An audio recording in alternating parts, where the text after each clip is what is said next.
Saludos cordiales, mis estimados participantes. Vamos a dar continuidad con la asignatura de Contabilidad de Costos 2 con el tema número 4 relacionado con el costeo estándar. A modo de introducción, decimos que el costeo estándar se incorporan todos los conceptos y procedimientos básicos del cual se desprende estos conceptos, destinados a proporcionar información más oportuna y aún anticipada de los costos de producción. Si estos costos se aproximan bastante a los costos reales, pueden ser utilizados no solamente para propósitos contables, sino también para evaluar y medir el desempeño de un negocio, así como para controlar estos costos estándar mediante comparaciones entre los costeos predeterminados y los costeos históricos de cada uno de sus elementos del costo. Dicho de esta manera, comenzamos a definir lo que es costeo estándar. El costeo estándar predeterminado se expresa en términos de una sola unidad. Representa el costeo planeado de un producto y por lo general se establece antes de iniciarse la producción, proporcionando así una meta que debe alcanzar el negocio. Este nos sirve como base fundamental para evaluar la eficiencia de una entidad, la cual se debe encontrar en un punto normal de la producción. Según Gómez, dice que es un pronóstico de los costos de producción y venta en las condiciones actuales que tiene un negocio y que servirá de patrón de comparación, no solo de los costos reales, sino también de la eficiencia de la organización. Ahora bien, en cuanto a las características, es importante resaltar que el costeo estándar lo comparamos al momento de querer planear y controlar las operaciones futuras de una entidad económica, fundamentalmente en el ramo productivo. El estándar es de gran relevancia para el buen control y planeación presupuestaria, ya que la administración de la empresa se basa en este para fijar objetivos a alcanzar y las estrategias para lograr los mismos. Seguidamente, decimos que en el desarrollo de este aparato se mencionarán únicamente las características más sobresalientes del costo estándar. Entre ellas tenemos, en primer lugar, son utilizados como herramienta de control y evaluación de desempeños en las empresas. Como segundo, determina la forma más confiable del costo unitario de producción que el determinados con el costo estimado. Tercero, se calcula y se fundamenta en base científica mediante estudio de tiempos y movimiento. Y por último, se determina para los tres elementos del costeo de producción que venimos realizando estudios desde un inicio. Antes de dar inicio con las ventajas del costeo estándar, es importante señalar la clasificación de los costos predeterminados. Los costos predeterminados se pueden clasificar en costos estimados y costos estándar. Los costos estimados son aquellos que nos dicen cuánto puede costar un producto en un proceso durante cierto periodo de tiempo. Dentro de él vamos a encontrar el presupuesto, y el presupuesto es una expresión cuantitativa que va relacionado con un plan de acción que propone la administración para un periodo futuro. Dentro de ese presupuesto se puede realizar una subclasificación, que son presupuestos estáticos y flexibles. Bueno, ¿qué comprendemos por presupuestos estáticos? Son esos presupuestos que se basan según el nivel de producción planeado al inicio del periodo, mientras que el presupuesto flexible implica solo los costos variables, ya que el costo variable es el que fluctúa con los cambios en los niveles de actividad. De aquí se produce lo que se llama presupuesto flexible y la variación que pueden tener las principales planeaciones y control de administración de un negocio. Seguidamente vamos a hablar sobre el costo estándar. El costo estándar es uno de estos tipos de costeo predeterminado pero de manera científicamente calculado. Es decir, se basa en un estudio cuidadosamente de ingeniería. Por lo tanto, este patrón o modelo debe ser si la operación se efectúa bajo ciertas condiciones de eficiencia. Y por eso es que decimos que mediante este costeo estándar estamos en mayor exactitud para tomar una decisión. Ahora bien, dentro de esto vamos a encontrar una serie de ventajas. Esas ventajas son, primero, que ayudan a la planificación de la producción. Segundo, que permite evaluar la eficiencia de las actividades. Tercero, detectan las desviaciones con mayor rapidez, lográndose así una mayor efectividad del presupuesto. Cuarto, orientan a la toma de decisión gerencial. Y por último, facilita la elaboración del presupuesto. Luego de haber establecido las ventajas, vamos a establecer ahora las desventajas. Dentro de todo lo que es el sistema de costeo, vamos a encontrar ventajas y desventajas. Es importante plantear con qué ventaja cuentan las empresas en cada sistema de costeo y qué desventaja. Dentro del sistema de costeo estándar es importante resaltar las desventajas, ya que hay un factor muy importante que se debe considerar al momento de utilizar este sistema de costeo estándar. La primera desventaja que encontramos son los estándares son considerados normas rígidas. Como segundo, la empresa no tiene control sobre los precios que rigen el mercado en cuanto a materiales y mano de obra. Esto se debe a un indicador muy significativo que en nuestros tiempos y en la situación económica en la que se encuentra nuestro país, que para nadie es un secreto, que estamos en un proceso inflacionario, y por encontrarnos en un proceso tan inflacionario, este método de costeo estándar se hace casi imposible utilizarlo con exactitud, debido a que van a existir muchas variaciones, porque no hay control suficiente sobre lo que es la adquisición de materiales y la contratación de mano de obra. Debido a que producto a este factor tan significativo que influye directamente dentro de la economía venezolana, estos dos elementos del costo se van a estar en constante modificación o actualización. Por ende, conlleva a estar constantemente teniendo variaciones sobre estos costeos estándar, lo cual lo hace una desventaja para este proceso. Por último, tenemos como desventaja que no es conveniente para la empresa que procesan productos variados. Es decir, cuando su línea de producción son muy diferentes, ya que el análisis se va a dificultar. Este tipo de análisis es más favorable cuando la línea de producción es más reducida. Cabe resaltar que al mencionar que existen ciertos estándares, esos estándares son aplicables para cada uno de los elementos del costo, llámese materiales directos, mano de obra directa y costos indirectos de fabricación.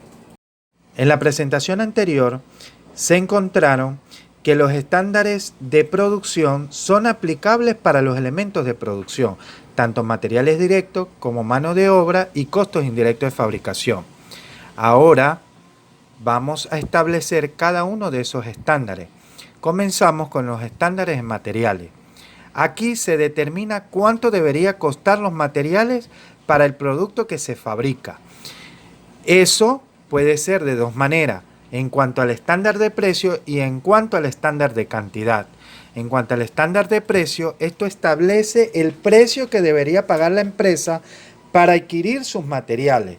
Y en cuanto a la cantidad, indica qué cantidad necesaria requiere la empresa de determinados materiales para fabricar ese producto.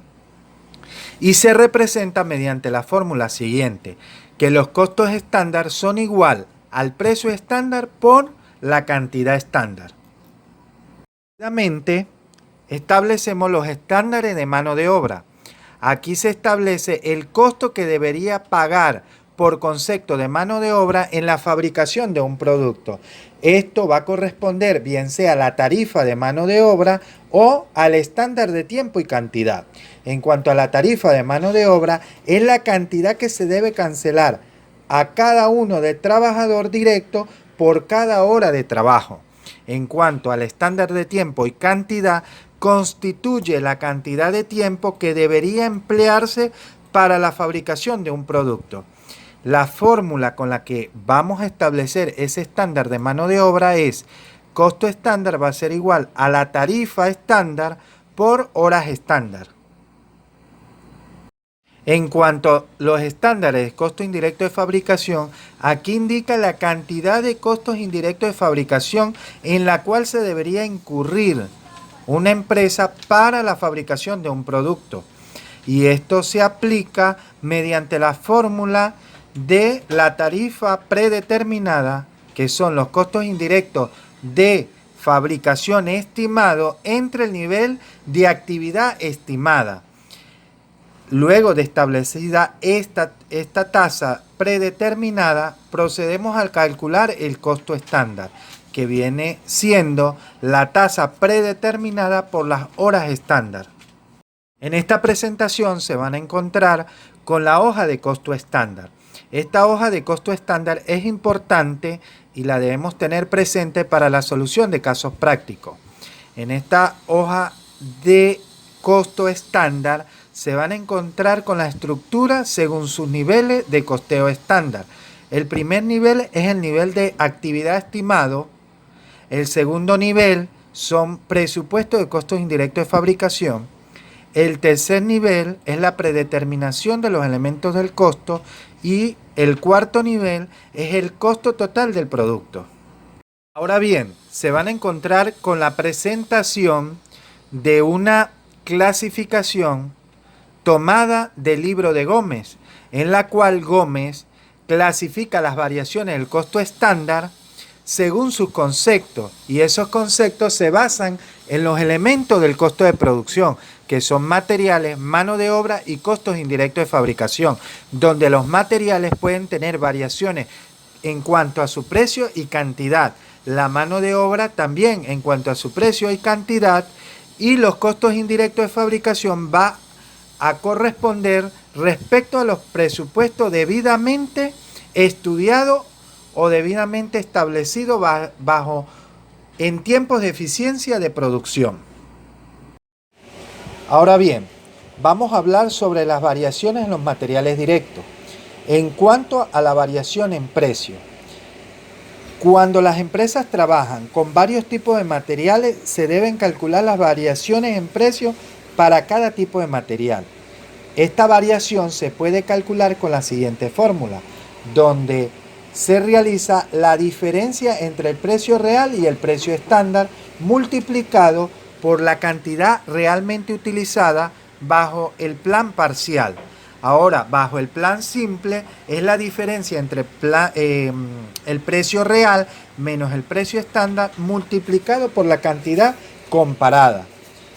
¿Qué sucede? Que si el resultado del precio real es menor que el precio estándar, estamos en un ambiente favorable. Ahora, si es contrario, donde el precio real es mayor que el precio estándar, estamos en un evento de situación desfavorable.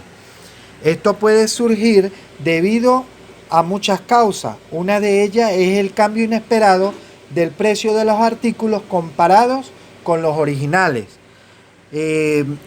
Cambios de circunstancias del entorno en cuanto a los precios son más altos debido a la situación en la que se encuentra el país, llámese proceso inflacionario, a los incrementos del costo del flete, al incremento de ese costo de almacenamiento y a descuentos no aprovechados sobre el producto, entre otros causas que pueden ocasionar que haya una variación en el precio. Ahora nos vamos a encontrar en esta presentación con la variación en los materiales, pero en cuanto a la cantidad. Ya vimos en cuanto al precio, ahora vamos a hablar en cuanto a la cantidad. Esto va a depender en cuanto a la variación en uso o eficiencia de los recursos. Esto se realiza aplicando la siguiente fórmula. La variación de la cantidad es igual a la diferencia entre la cantidad realmente utilizada menos la cantidad estándar aplicada a la producción por el precio estándar. Esto nos trae como consecuencia a realizar un estudio con su resultado. Si la cantidad real utilizada es menor que la producción equivalente,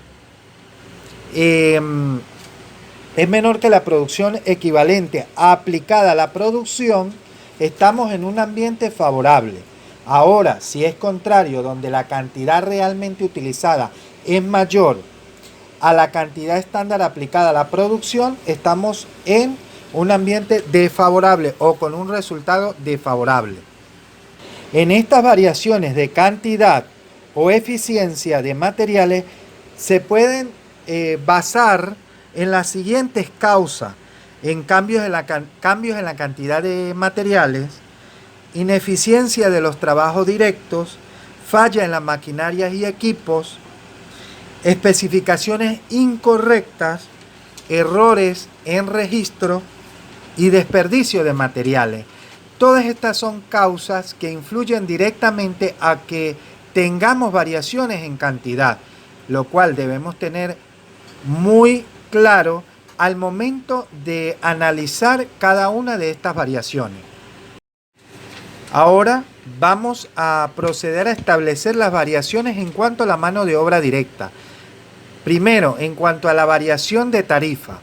Eso lo hacemos mediante la aplicación de las fórmulas que pueden visualizar a continuación, que es la aplicación de la diferencia entre la tarifa por horas realmente pagada y la tarifa por hora estándar. A eso le multiplicamos esta diferencia, que es por cantidad de hora de mano de obra directa realmente trabajadas. Esto nos genera una variación que puede ser favorable o desfavorable dependiendo el escenario en el que nos encontremos. Si la tarifa real es menor a la tarifa estándar, entonces estamos en un escenario favorable, y si la tarifa real es mayor que la tarifa estándar, es desfavorable. Y esto es producto o puede ser a causa de aumentos en remuneraciones, contrataciones nuevas de personal y mejoras en las prestaciones sociales. Estas pueden ser una de las causas que puede generar estas variaciones en la tarifa. En segundo lugar, nos encontramos con la variación en cuanto a la eficiencia del tiempo. En cuanto a la eficiencia del tiempo, se constituye mediante la diferencia entre la cantidad de horas reales de mano de obra directa trabajadas menos las horas estándar aplicadas a la producción, multiplicando esto por la diferencia de la tarifa estándar. El resultado puede ser favorable o desfavorable, dependiendo de las circunstancias en las que nos encontremos. Ahora, ¿cuáles son esas causas que pueden generar las variaciones de eficiencia en el tiempo? Bueno, la eficiencia en cuanto a trabajo directo, al rendimiento de la maquinaria del equipo, al flujo del proceso productivo, a las gestiones llevadas a cabo por los supervisores, al control ejercido sobre la maquinaria y equipo y a los desperfectos imputables a la materia prima. En este proceso de implementación de fórmulas de variables, en este proceso de estudio variable tanto de materiales como de mano de obra, es importante resaltar que hemos venido estableciendo de escenarios favorables y desfavorables. Bueno, ¿cuándo estamos en presencia de una variación favorable? Bueno, cuando los niveles reales son menores que los niveles estándar. Si estamos en caso contrario, decimos que estamos en una variación desfavorable, es decir, que los niveles reales son mayores que los niveles estándar. Por ende, las empresas deben ajustar sus procesos a estar siempre por debajo de los niveles estándar. Luego tenemos las variaciones en cuanto a los costos indirectos de fabricación, y estas variaciones se hacen mediante un análisis de una variación. Esto es producto a la diferencia entre los costos indirectos de fabricación real y los costos indirectos de fabricación aplicados a la producción. De allí es que sale la aplicación de la fórmula variable de costos indirectos de fabricación. Dentro de este análisis de variación se debe tener en cuenta las horas estándar aplicadas a la producción, que se calculan de la siguiente manera: el tiempo estándar por la producción equivalente y la tasa predeterminada de los costos indirectos de fabricación para la obtención de este análisis de variación. Seguidamente nos vamos a encontrar con la contabilización de los costos estándar. La contabilización de los costos estándar pueden ser simples o parciales. Bueno, en cuanto al plan simple, decimos primero que los cargos y los abonos de cuenta de inventario de productos en proceso se hacen a costo estándar. Segundo, que la variación se registra en el mismo momento en el que ocurre. Tercero, que la variación en precios de materiales se calcula de la siguiente manera, donde la variación del precio es precio real menos precio estándar por la cantidad comprada. Como cuarto elemento tenemos que son las transacciones de compra de materiales y suministros, los cargos a la cuenta de inventario de materiales y suministros, y se registra a costo estándar, mientras que las cuentas por pagar o bancos se registran a costos reales. Como quinto tenemos las variaciones, si son favorables y desfavorables, se cierran con el costo de producción y venta. Asimismo, tenemos el sexto lineamiento del plan simple, que son los cargos realizados a la cuenta de inventario de productos en proceso. Se realiza de la siguiente manera, tomando en cuenta los elementos del costo y según sus variaciones, tanto en materiales directos, que tiene que ver con los costos estándar de materiales directos, la mano de obra directa y los costos indirectos de fabricación con su correspondiente fórmula de cálculo. Esta fórmula la estaremos aplicando en el caso práctico que vamos a desarrollar en el día pautado. Ahora, en esta presentación viene la parte de contabilización de los costos estándar, pero en cuanto al plan parcial. En cuanto al plan parcial, significa en primer lugar que los cargos realizados a la cuenta de inventario de productos en proceso se registran a los costos reales. En segundo lugar, las variaciones se determinan al finalizar cada periodo y se registran de la siguiente manera. Primero, cuando estamos en presencia de variaciones favorables, va a ser inventario de productos en proceso contra las variaciones favorables. En cuanto a las variaciones desfavorables, se registran de la siguiente manera: variaciones desfavorables contra inventario de productos en proceso. Asimismo, el plan parcial, en su cuarto procedimiento, indica que las variaciones en precios materiales se calculan con la siguiente fórmula, donde esa variación de precio es la diferencia entre el precio real menos el precio estándar por la cantidad realmente utilizada. Como quinto procedimiento, las variaciones pueden ser favorables y desfavorables y se cierran con el costo de producción y venta.